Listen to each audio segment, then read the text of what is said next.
어느 뜨거운 여름날 호기심 많은 물고기가 햇빛에 반짝이는 모래사변을 보게 됩니다. 너무 아름다워 보여서 저곳에 가서 살면 너무 행복할 것 같아서 그곳에 살기로 결심을 하죠. 그리고 파도의 힘을 빌려서 있는 힘껏 모래사변으로 몸을 던졌습니다. 어떻게 됐을까요? 그곳은 그 물고기가 기대했던 파라다이스가 아니라 지옥 불구덩이 같이 뜨거운 모래가 그 물고기를 집어삼킬 듯이 괴롭혔습니다. 다시 돌아가려고 후회하며 몸부림치지만 돌아갈 수가 없습니다. 이 모습을 우연히 한 사람이 보게 되고 그 물고기를 도와주기 위해 다가옵니다. 어떤 도움이 물고기에게 가장 큰 도움이 될지 생각해 보시기 바랍니다. 1번, 물고기야, 힘내. 넌 할 수 있어. 격려해 준다. 2번, 손으로 물을 좀 따다가 물고기의 피부가 마르지 않도록 끼얹어 준다. 3번, 물고기를 집어서 다시 바다로 돌려보내준다. 몇 번입니까? 당연히 3번이죠. 물고기는 물을 떠나서 살 수 없습니다. 이와 마찬가지로 신자는 은혜 없이 살아갈 수가 없습니다. 물고기에게 절대적으로 필요한 것이 물인 것처럼 신자들에게는 절대적으로 은혜가 필요합니다. 신자가 은혜 안에 살아야 신자다운 삶을 살아갈 수 있게 되는 것입니다. 신자가 은혜 받으면 가장 크게 나타나는 특징 두 가지는 존재론적인 변화와 인식론적인 변화입니다. 존재론적으로 어떤 변화가 나타납니까? 하나님을 사랑하지 않고 하나님을 대적하고 자기 멋대로 살던 인생이 하나님을 만나고 은혜를 경험하면 아버지의 사랑이 그 마음에 부어져서 하나님을 사랑할 수 있는 존재로 변화가 되죠. 하나님을 마음을 다하고 뜻을 다하고 힘을 다하여 사랑하고자 하는 새로운 존재론적인 경향성이 그의 삶 가운데 나타나게 되는 것입니다. 또한 은혜를 받으면 인식론적인 변화가 나타나죠. 이 땅의 것이 전부인 줄 알고 눈에 보이는 것이 전부인 줄 알고 그것들만을 추구하며 살던 인생이 신령한 세계가 있다는 것을 깨닫게 됩니다. 그리고 하나님과 교제하게 되고 기도의 기쁨을 알고 그 은혜를 사모하며 살아가는 인생으로 변화가 되는 것입니다. 아브라함을 한번 생각해 보시기 바랍니다. 할례 언약을 통해서 아브라함이 은혜를 받았습니다. 그리고 나서 그의 삶 가운데 어떤 변화가 나타났습니까? 우리 지난주 말씀 나눴던 것처럼 존재론적인 변화가 나타났어요. 하나님을 사랑하기 시작했습니다. 하나님을 향한 뜨거운 사랑이 그의 마음 가운데 자리하게 되니까 그 사랑이 이웃 사랑으로 증명이 되어지게 되죠. 자신의 도움이 필요한 나그네를 환대하면서 하나님께서 부어주셨던 그 사랑을 나누며 살아가는 존재로 변화가 된 것입니다. 또한 오늘 본문 말씀에 보면 아브라함은 인식론적인 변화를 경험하게 됩니다. 할례의 은혜를 통해서 하나님과의 신령한 교제를 나누며 기도가 필요한 사람, 도움이 필요한 사람들을 위해서 중보하는 중보 기도자로서 쓰임받는 모습을 보게 되죠. 우리에게도 이러한 할례의 은혜가 있기를 소망합니다. 은혜로 말미암아 아버지의 사랑이 우리 마음 가운데 충만하게 부어질 수 있기를 소망합니다. 그래야 할 때 우리 마음에 하나님을 향한 뜨거운 사랑, 이 존재의 변화가 나타나게 되고 또 인식론적인 변화, 신령한 세계를 깊이 깨닫고 기도가 열려지며 하나님과 교통하고 친밀감을 누리며 살아갈 수 있게 되는 것입니다. 우리 안에 이런 은혜의 열매들이 맺혀질 수 있기를 소망합니다. 오늘 본문 말씀에서 하나님은 아브라함에게 소돔과 고모라에 대해서 말씀을 합니다. 오늘 본문 20절 말씀입니다. 여호와께서 또 이르시되 소돔과 고모라에 대한 부르짖음이 크고 그 죄악이 심히 무거우니. 소돔과 고모라는 어떤 곳이었습니까? 부르짖음이 크고 죄가 심히 무겁다 하나님이 말씀하십니다. 이 부르짖음은 어떤 부르짖음이었을까요?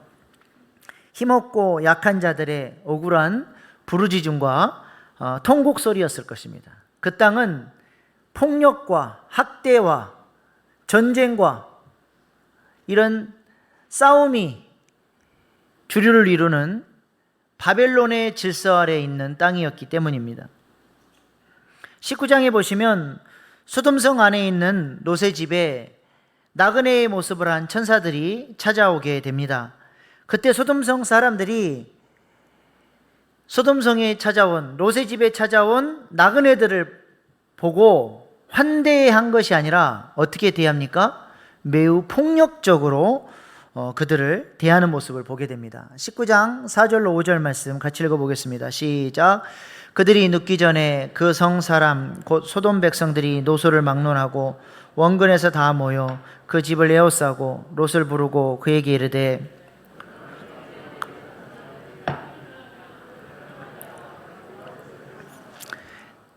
당시 롯은 소돔성에서 소돔 성문에 앉을 만큼 그 성에서 인정받던 사람입니다.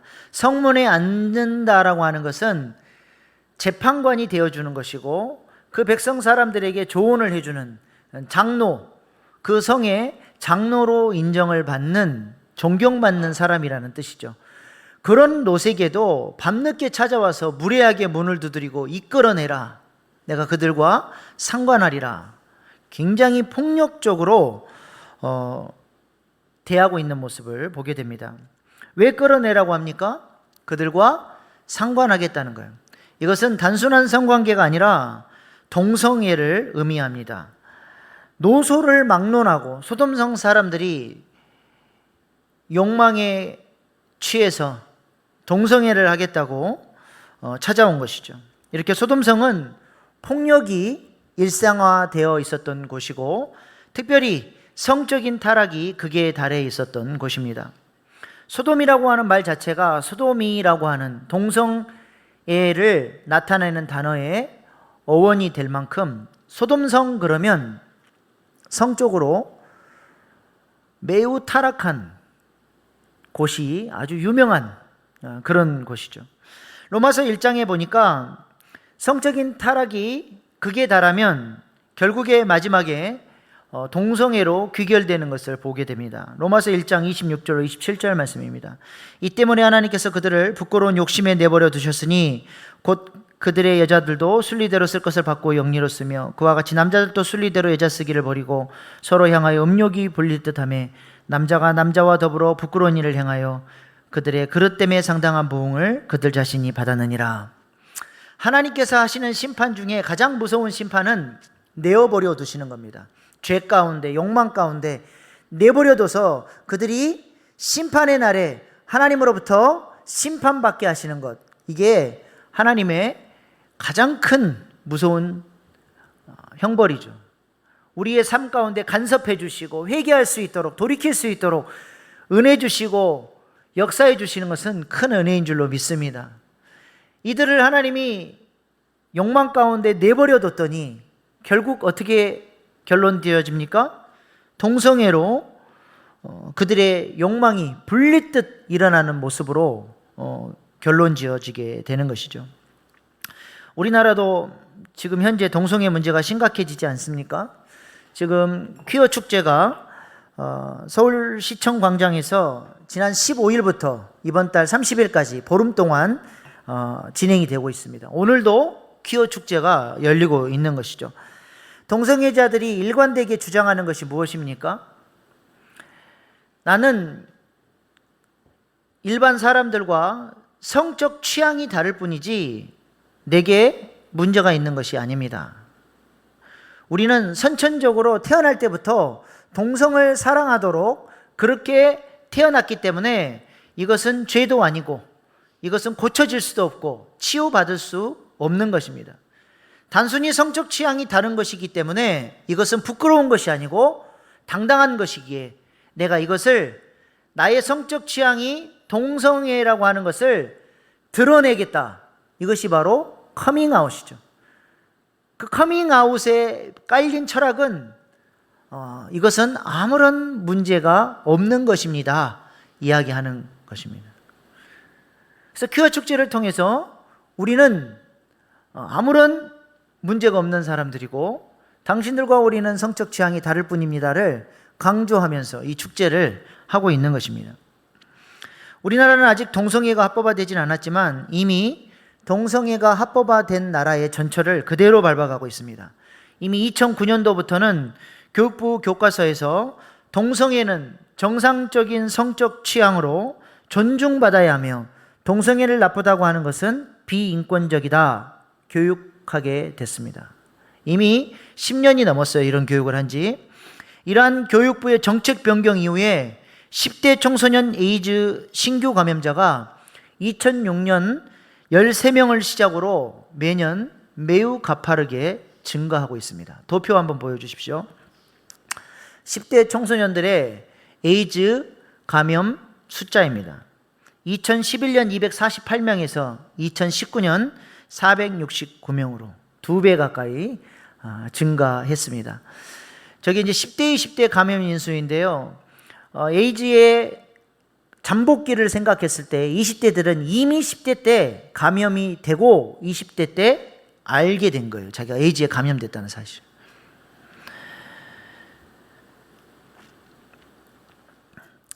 이런 사실을 언론에서 잘 이야기하지 않습니다. 오히려 퀴어 축제를 홍보하고 동성애를 여과 없이 미워하면서 오늘날 청소년을 비롯한 많은 젊은이들이 동성애의 위험성을 모르고 빠져들고 있습니다. 도표 보여주세요.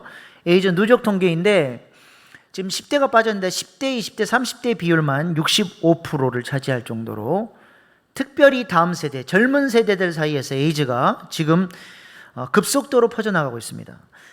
서울 아산병원 전은성 교수는 1998년부터 2019년까지 전 세계 에이즈가 점점 감소 추세에 있습니다. 39.3%가 감소를 했는데 반대로 한국은 89.2%가 증가를 했다는 거예요.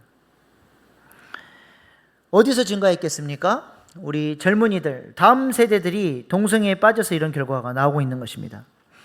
우리나라의 에이즈 감염자 수는 방금 도표에서 봤던 것처럼 벌써 1만 3천 명을 돌파했습니다.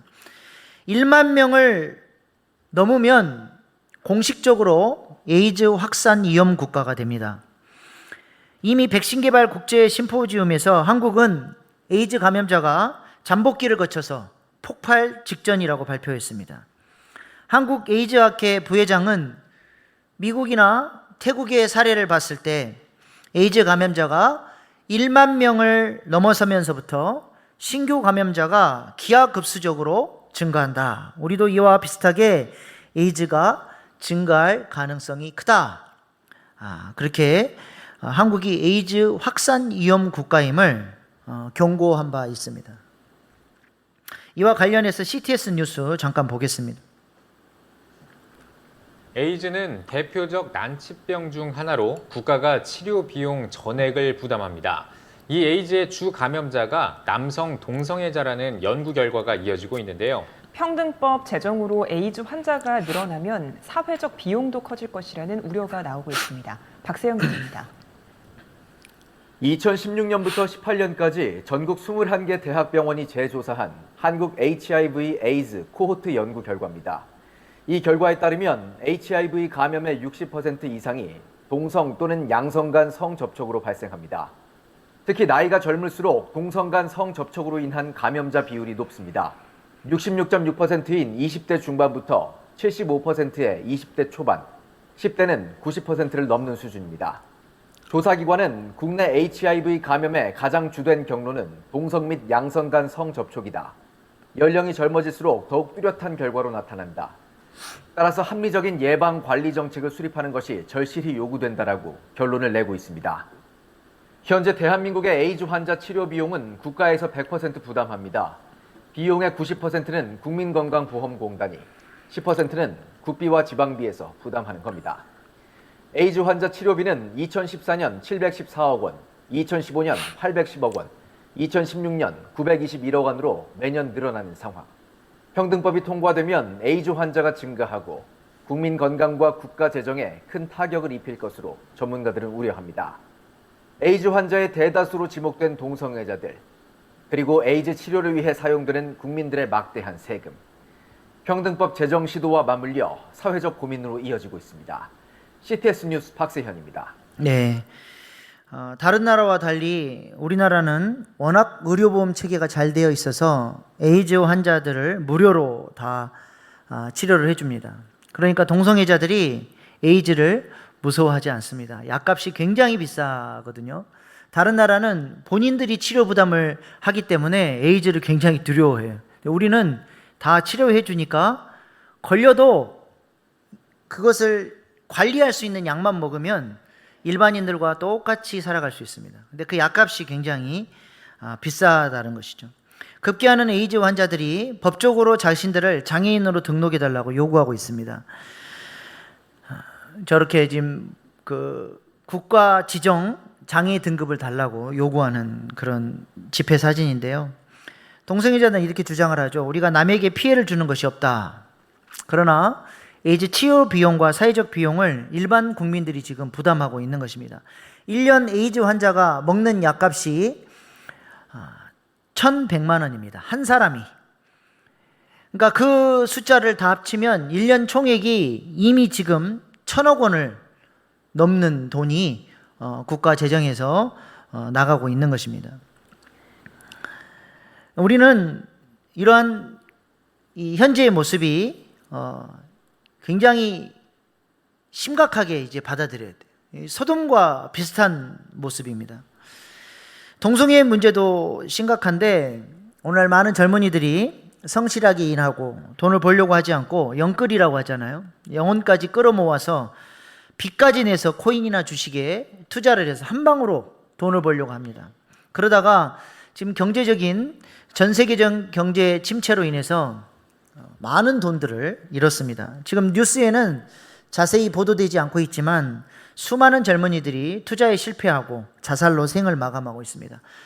제가 알고 있는 그 경제 관련 분야에서 일하시는 분이 자기 주변에 투자 실패해서 자살로 생을 마감한 요 근래에 생을 마감한 청년들만 자기 손가락이 부족할 정도라고 이야기할 정도로 여기저기서 소돔성에서 부르짖는 소리가 났던 것처럼 이 땅에 그런 고통의 부르짖는 소리가 들려오고 있습니다. 또 다른 도표 한번 보여주십시오. 우리나라 인구 변화를 예측한 도표입니다. 많은 젊은이들이 우리나라는 헬조선이다 하면서 아이를 낳지 않아요. 그래서 지금 10년 뒤에는 신생아가 30만, 65세 고령 인구가 1,300만이 되죠. 그런데 50년이 지나면 19만으로 줄어들고 고령 인구가 17만, 50만 명이 됩니다. 지금 이제 50년 뒤에는 국가의 존립을 걱정해야 될 상황인 것입니다. 이런 상황 속에서 그리스도인들이 무엇을 해야 하겠습니까? 왜 하나님께서 아브라함에게 소돔과 고모라의 죄악을 말씀해 주셨을까요? 뭐 하라고 그렇게 하셨을까요? 기도하라고 하신 것입니다. 소돔 땅의 죄인들을 정죄하고 판단하고 비난하라고 하신 것이 아니라 그들을 위해서 사랑하는 마음으로 기도하라고 하나님이 알려주신 것이죠. 오늘 제가 동성애의 심각성을 말씀드렸지만 이로 인해서 동성애자들을 혐오하고 사람 취급하지 않고 미워하라고 드리는 말씀이 아니라 그들을 위해서 그들을 품고 기도하라고 말씀드리는 것입니다. 우리 지난주에 환대가 뭐라고 그랬습니까? 우리 마음속에 그들의 자리를 내어주는 것이 환대라고 말씀을 드렸습니다. 중보기도야말로 마음속에 그들의 자리를 내어주고 그들을 사랑하는 마음으로 품고 기도해 줌으로써 그들을 환대하는 것입니다. 그래서 중보기도는 환대의 또 다른 이름이 되는 것이죠. 그러므로 아브라함은 나그네를 환대했을 뿐만 아니라 소돔과 고모라 땅을 위해 중보기도함으로써 환대하는 사역을 감당했다라고 하는 것입니다. 이것이 바로 은혜의 열매라는 거예요. 아브라함이 할례를 통해서 은혜를 받고 그의 삶 가운데 이러한 환대의 열매가 맺혀졌다라고 하는 것입니다.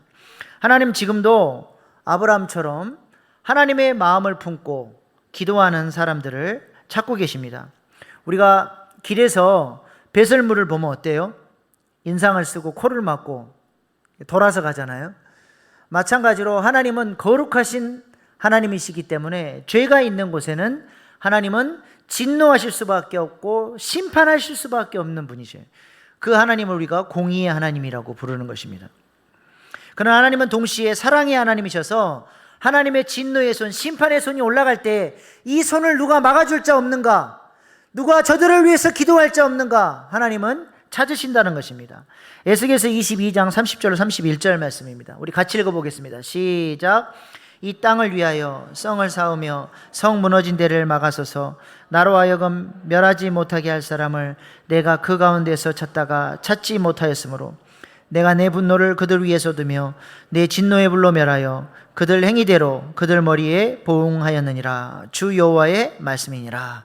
성 무너진 데를 막아서서 나로 하여금 멸하지 못하게 할 사람을 찾으신다는 것입니다. 하나님 지금도 나라와 민족을 위해서, 교회를 위해서 기도하는 자들을 찾고 계신 줄로 믿습니다. 그러나 문제는 많은 그리스도인들이 기도의 중요성을 간과합니다. 우리 배장로님 기도해 주셨는데 경건의 모양은 있는데 경건의 능력이 없는 시대가 아니라 이제는 경건의 모양도 없는 시대가 된 것 같습니다. 기도해야 될 이유를 모르는 거예요. 기도만 한다고 무슨 문제가 해결이 되냐? 기도만 하면 다냐? 기도하는 것을 순진한 것으로 생각합니다. 그러나 그렇지 않습니다. 기도에 능력이 있습니다. 기도를 통해서 하나님께서 일하시고 역사를 바꿔 가시는 것입니다. 자녀의 꿈을 돕는 부모의 기도라는 책을 조술한 차기령 대표는 이렇게 간증합니다. 책 내용 그대로를 소개하겠습니다. 2015년에 할머니와 아버지가 모두 돌아가셨습니다. 저희 할머니는 매일 새벽 기도를 하시고 재산을 팔아 어려운 사람을 돕던 기도의 용사셨습니다. 그리고 아버지는 저희 가정의 믿음의 거장이셨습니다. 할머니는 매일 새벽 예배를 드리셨습니다. 그리고 새벽 예배가 끝나면 집으로 가지 않으시고 노방 전도를 다니셨습니다. 그러면서 저에게 전화하셔서 늘 이렇게 말씀하셨습니다. 할머니가 돈은 없지만 널 위해서 기도는 매일 해줄게. 기도 제목 줘봐. 할머니가 널 위해서 매일 기도하고 있어. 그렇게 할머니와 아버지가 돌아가시고 제 인생에 엄청나게 큰 폭풍우가 올 것이라고는 전혀 생각하지 못했습니다. 두 분이 돌아가시기 전까지 저는 제가 금손인 줄 알았습니다. 어떤 사업을 해도 잘 되었고 모든 일이 순탄했습니다. 제가 아는 인터넷 강의회사도 잘 되고 있었고 수십만 명의 학생들이 공영방송에 나가는 제 강의를 들으며 입시 준비를 했으며 TV를 틀면 제가 유명한 홍삼 제품 광고 모델로도 나오고 있었습니다. 저 스스로 제가 굉장히 능력 있고 똑똑하고 잘났으며 사회적으로 성공했다고 생각했던 것 같습니다. 그런데 할머니와 아버지가 돌아가시면서 사업과 가정에 문제가 생기기 시작했습니다. 그것도 약간의 문제가 아니라 걷잡을 수 없이 커지기 시작했습니다. 그때 제가 운영했던 두 개의 교육회사에 영향력 있는 강사들이 학생들을 데리고 떠나면서 학원도 휘청했습니다. 제가 누리고 있던 것들이 다 흔들리기 시작했습니다. 그런데도 저는 상황 파악을 못하고 왜 이런 일들이 벌어지는지 잘 몰랐습니다. 한참이 지나서야 제가 여태까지 누리던 모든 것이 아버지와 할머니의 기도로 지원 사격을 받은 덕분이었다는 것을 알게 되었습니다. 저희 기도 제목을 두고 저는 기도하지 않았지만 할머니와 아버지는 저를 위해 매일 기도해 주셨으니 그 두 분이 돌아가신 후에 생긴 기도의 빈 구멍이 너무 컸던 것입니다. 상황이 너무 안 좋으니까 숨을 쉴 수가 없었습니다. 침대에 누우면 5새기 전에 잠들던 제가 이제는 잠도 잘 수 없었습니다. 약국에 가서 수면 유제제를 사서 먹으면 잠이 들었다가도 새벽 2시면 눈이 떠졌습니다. 아침에 출근해야 되는데 잠을 잘 수 없으니 너무 괴로웠습니다. 체력 소진이라도 하면 잠이 올까 싶어서 공을 한참 뛰다 들어와 잠을 청해도 마찬가지였습니다. 당시 저는 워커홀릭으로 10몇 년 이상 일하고 있었습니다.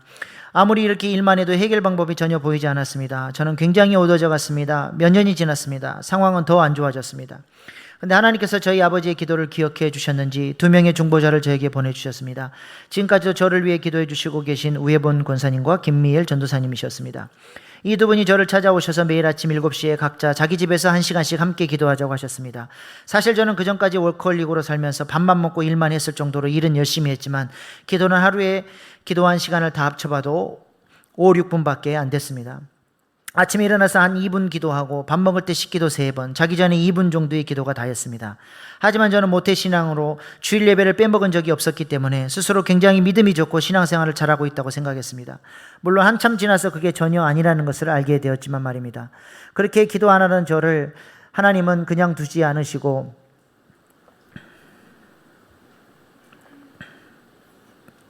죄송합니다.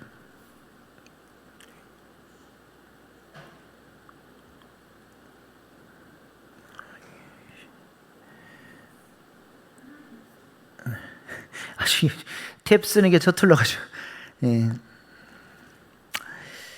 그렇게 기도 안 하던 저를 하나님은 그냥 두지 않으시고 중보자를 붙이셔서 기도하게 하셨습니다. 기도했더니 하루에 1시간씩 기도하기 시작한 지 100일쯤 지났습니다. 저는 그래도 100시간 정도 기도하면 하나님이 기도를 들어주실 줄 알았습니다. 그런데 100일이 지나고서도 아무 변화가 없는 것입니다. 저는 이런 생각이 들었습니다. 이게 뭐지? 어떻게 매일 1시간씩 100일이나 기도했는데 아무 변화가 없을 수 있지?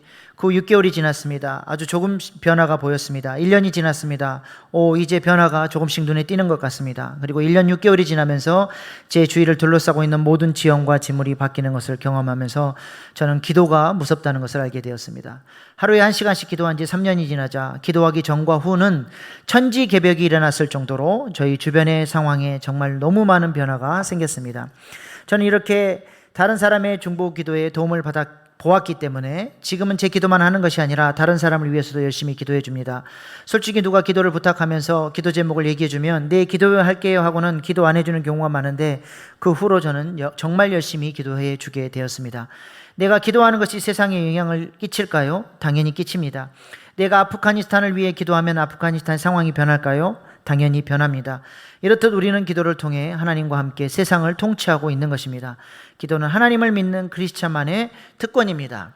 하나님, 우리가 기도를 통해 하나님 자녀의 고난으로 하나님의 통치 사역에 적극적이고 능동적으로 참여하기를 바라십니다. 우리가 우리 자녀들을 위해서 해줄 수 있는 최고의 도움이 무엇이겠습니까? 기도하는 것입니다. 저는 저희 부모님에게 항상 감사해하고 지금도 늘 의지하고 있는 것은 우리 부모님의 기도입니다. 제가 일신교회에서 담임 목사로 사역하고 있는 것도 우리 부모님의 기도 덕분이라고 저는 믿고 있습니다. 제가 일신교회로 부임하기 전에 2년 정도 담임 목회를 준비하면서 기도하는 시간을 가졌습니다. 저희 부모님은 제가 작정 기도하기 전에 이미 그 전부터, 오래전부터 기도하고 계셨고, 제가 본격적으로 담임 목회를 준비할 때부터는 24시간이 모자랄 정도, 눈을 뜨고 있으면 항상 기도하는 일에 몰두해 주셨습니다. 그 기도를 통해서 제가 일신교회에 부임을 한 것입니다. 저는 그래서 제가 일신교회를 부임한 것이 어쩌다가 우연히 이곳에 온 것이라고 생각하지 않습니다. 하나님께서 하실 일이 있기 때문에, 이곳에 하나님의 놀라운 계획하심이 있기 때문에 그 많은 기도를 하게 하셨고, 그 기도의 응답으로 하나님의 때에 저를 이곳으로 보내신 줄로 믿습니다. 그래서 저는 기대가 됩니다. 하나님께서 행하실 일이 기대가 되고, 그 많은 기도를 통해서 하나님께서 절대로 신실하신 하나님이 기도를 땅에 떨어뜨리지 않으시는데 그 하나님께서 행하실 일들이 기대가 됩니다. 우리 일신교회를 통해서 하나님께서 놀라운 일들을 이루어 주시리라 믿습니다. 이 일을 위해서 함께 기도로 동역해 주시기를 부탁을 드립니다. 하나님은 기도를 통해서 일하십니다. 어느 이슬람권에서 비밀리에 사역하시는 선교사님의 간증입니다. 미국에서 자신이 사역하는 이슬람 그 사역지 근처로 선교팀이 들어왔다고 합니다. 근데 선교는 안 하고 1년 내내 자신의 센터에서 그곳에서만 머물며 기도만 하고 있는 모습을 본 것이죠. 참 싱거운 사람들이다. 선교하러 왔으면 선교를 하지, 왜 저러고 기도만 하고 있는가, 마음속에 약간 불편한 마음이 들었다고 합니다. 근데 그들이 1년간 기도 사역을 다 마친 후에 그 다음 1년간 사역을 하는데, 본인이 그 이슬람권에서 20년간 비밀리에 사역했던 그 사역의 열매보다 1년간 기도하고 1년간 사역했던 그 사역의 열매가 훨씬 큰 것을 보면서 기도의 능력이 이렇게 대단한 것이구나 다시 한번 깨닫게 됐다라고 고백하는 것을 들은 적이 있습니다. 오늘 본문 말씀에 아브라함은 소돔과 고모라를 마음에 품고 간절히 기도합니다. 하나님, 그 땅에 의인 50명이 있으면 함께 멸하시겠습니까? 하나님께서 응답하십니다. 아브라함의 기도대로 의인 50명이 있으면 내가 그 땅을 멸하지 않겠다. 아브라함이 가만히 생각해 보니까 너무 많이 부른 것 같아요. 5명 줄여서 하나님 45명은 어떻게 하시겠습니까? 45명만 있어도 내가 멸하지 않겠다. 그 이후에 아브라함은 40명, 30명, 20명, 마지막에는 10명까지 줄여서 하나님, 소돔 땅에 의인 10명만 있으면 하나님께서 이 땅을 멸하시겠습니까? 멸하지 않겠다 하나님 말씀하십니다. 오늘 본문 32절 말씀입니다. 아브라함이 또 이르되 주는 노하지 마옵소서, 내가 이번만 더 아뢰리이다. 거기서 10명을 찾으시면 어찌하려 하시나이까? 이르시되 내가 10명으로 말미암아 멸하지 아니하리라. 아브라함이 소돔과 고모라 땅을 향해서 6번이나 간절히 기도했습니다. 그러나 결국 소돔 땅은 심판을 받게 됩니다. 왜 소돔 땅이 심판을 받게 됐습니까? 소돔 땅 사람들의 죄악 때문이 아니라 그 땅을 위해서 기도할 수 있는 의인 10명이 없었기 때문에 그 땅에 소망이 없었던 거예요. 하나님은 기도하는 의인 10명만 소돔 땅에 있다고 한다면 그 땅은 소망이 있다고 판단하신 것입니다.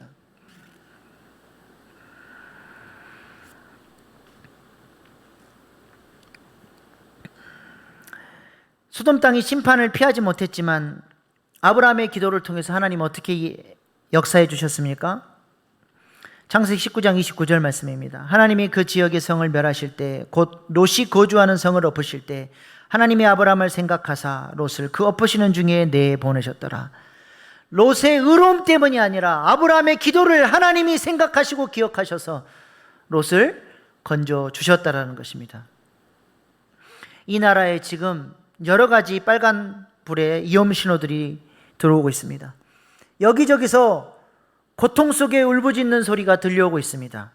이러한 때에 이 땅의 유일한 소망이 무엇이겠습니까? 그들의 죄악이 문제가 아니라 이 땅을 위해서 기도할 수 있는 의인이 없다는 것이 문제인 것입니다. 점점 그리스도인들이 기도의 능력을 잃어가고 있습니다. 기도의 모양을 잃어가고 있습니다. 기도하지 않습니다. 우리가 깨어 기도하면 우리 가정이, 우리 나라가 소망이 있습니다. 우리가 깨어 기도하면 우리 일신교회가 하나님 나라를 위해서 위대하게 쓰임받게 될 줄로 믿습니다. 매일 1시간은 고사하고 일주일에 1시간도 깨어 기도하지 않는데 우리가 어떻게 그리스도인이라고 할 수 있겠습니까? 금요일 날 뭐 하십니까? 그렇게 바쁘십니까? 교회에서 공식적으로 우리 함께 기도 합주회로 마음을 모아서 기도하자고 시간을 정해놨는데도 단 한 번도 오지 않고 관심을 가지 않는다고 한다면 어떻게 우리가 그리스도인이라고 할 수 있겠습니까? 하나님 앞에 이 위기의 시대에 우리가 마음을 모아서 하나님 앞에 기도로 나아갈 수 있기를 소망합니다. 하나님께서 그런 기도하는 자들을 찾으시고 그 기도를 통해서 하나님께서 일하실 것입니다.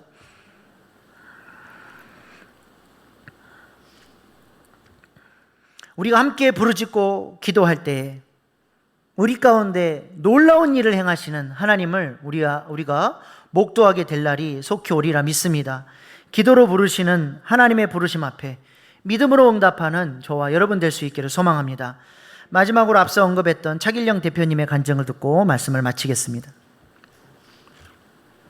저는 2015년 이전과 이후가 제 인생의 갈림길이 된 것 같습니다. 저희 집안에 매일 새벽 기도를 하셨던 할머니가 돌아가셨고 저희 집안에 믿음의 거장이셨던 아버지가 돌아가셨습니다. 두 분이 돌아가시기 전까지 저는 모든 일이 순탄하게 잘 됐습니다. 하지만 할머니랑 아버지가 돌아가시면서 급격하게 변화가 생겼습니다. 제가 누리고 있던 모든 사업과 또는 가정에 문제가 생기기 시작했습니다. 상황이 너무 안 좋으니까 숨을 쉴 수가 없을 정도였고 잠을 들 수가 없었습니다. 그런데 이게 해결이 될 방법이 전혀 보이지 않았습니다. 근데 저희 아버지의 기도를 기억하셨는지 하나님께서 2명의 중보자를 저에게 보내주셨습니다. 근데 그 전까지는 제가 워커홀릭으로 살면서 기도를 하루에 제가 1시간 다 합치면 5, 6분밖에 안 될까요? 하지만 하나님은 저를 그냥 두시지 않고 중보자를 붙이셔서 기도하게 하셨습니다. 아침에 일어나서 1시간 동안 기도를 하는 거는 저한테는 너무나 힘든 일이었습니다. 기도를 진짜 열심히 했어요. 제가 가지고 있는 모든 기도 제목과 나라, 민족과 열방을 위해서 기도를 했는데 시간 10분이 지난 거예요. 이 50분 어떻게 하지? 이런 생각이 들었습니다. 그래서 이 기도가 예배로 바뀌기를 시작을 했습니다. 그래서 예배를 하나님한테 열심히 드렸습니다. 하나님이 저한테 중보자를 붙이셨을 때는 제가 바닥이 아니라 내리막길의 중간 정도에 있을 때였습니다. 그러니까 하나님은 제가 계속 내리막길로 가면 버티지 못할 거라는 걸 아셨기 때문에 미리 바닥으로 내려가기 전에 중보자를 저한테 붙이셨습니다. 저는 하루에 1시간씩 100일 정도를 기도하면 상황이 바뀔 줄 알았어요. 100일이 지났는데 아무 변화가 없는 거예요. 매일 1시간씩 100일을 기도했는데 어떻게 이렇게 변화가 하나도 없을 수 있지? 6개월이 지났습니다. 그랬더니 요만큼 변화가 보여요. 1년이 지났더니 이제 변화가 좀 보이는 것 같아요. 2년이 지나면서 제 주위를 둘러싸고 있는 모든 지형과 지물이 바뀌는 걸 제가 경험하면서 기도가 무섭다는 걸 알았습니다. 기도하고 기대하며 기다리면 반드시 열매가 열립니다. 기대가 없는 사람은요 축복을 못 받아요. 하나님은 기대하는 사람한테 축복을 주십니다. 하나님이 가장 원하시는 거는 우리 한 명 한 명하고 하나가 되기를 바라세요. 하나님은 우리랑 하나가 되기 위해서 우리 안으로 들어오셔서 성령께서 연합해서 살고 있는 거죠. 하지만 우리는 죄를 짓기 위해서 분리를 꿈꿔요. 그만큼 죄성이 강하다는 거죠. 하나님이 기도를 만드신 목적은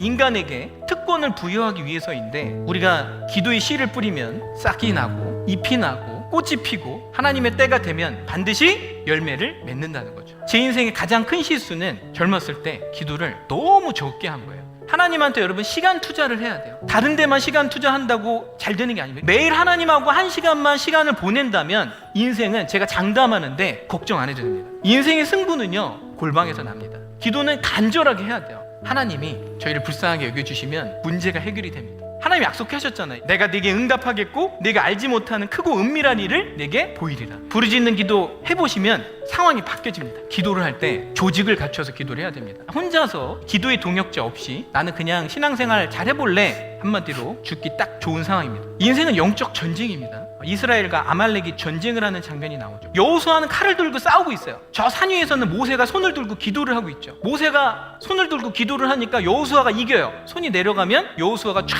밀리는 거죠. 이 영적인 전쟁에서 이기고 지는 거는 이 중보기도자의 역할이 굉장히 중요하다는 거예요. 나는 포도나무에 너희는 가지라. 그가 내 안에 내가 그 안에 거하면 사람이 열매를 많이 맺나니 나를 떠나서는 너희가 아무것도 할 수 없습니다. 저는 나무에 붙어있지 않았던 것 같아요. 그냥 혼자서 열심히만 일을 했지 하나님하고 붙어있지 않기 때문에 그동안 열매를 맺지 못했던 것 같아요. 하나님 우리를 만드셨을 때 다 꿈이 있으셨어요. 근데 우리는 세상적인 꿈을 꾸죠. 세상의 성공과 세상의 만족과 세상이 주는 것만 신경을 쓰다 보면 하나님이 나를 만드실 때 어떤 꿈을 꾸셨는지를 다 까먹습니다. 그래서 이렇게 기도를 하셔야 돼요. 하나님, 제가 어떤 꿈을 꾸어야 되는지를 알려주세요. 이렇게 기도를 하면 하나님께서는 반드시 가르쳐 주십니다. 하나님이랑 같은 꿈을 꾸면 그 꿈은 반드시 하나님이 직접 이루신다는 거죠. 우리가 세상적인 꿈이 깨지면 떼굴떼굴 구르죠. 근데 우리의 세상적인 꿈이 깨지는 거는 결코 우연이 아닙니다. 왜냐하면 하나님은 진짜 우리한테 좋은 걸 주시고 싶어서 우리의 세상적인 꿈을 깨시는 거거든요. 그 꿈이 깨지고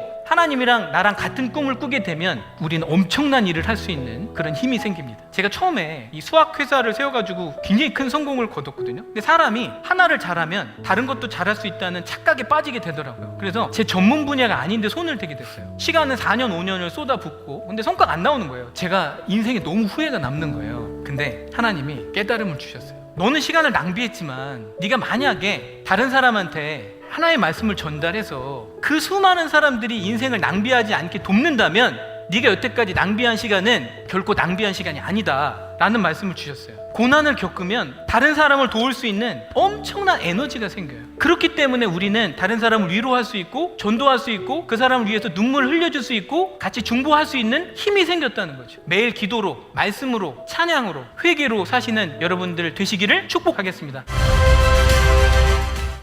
네, 기도하겠습니다.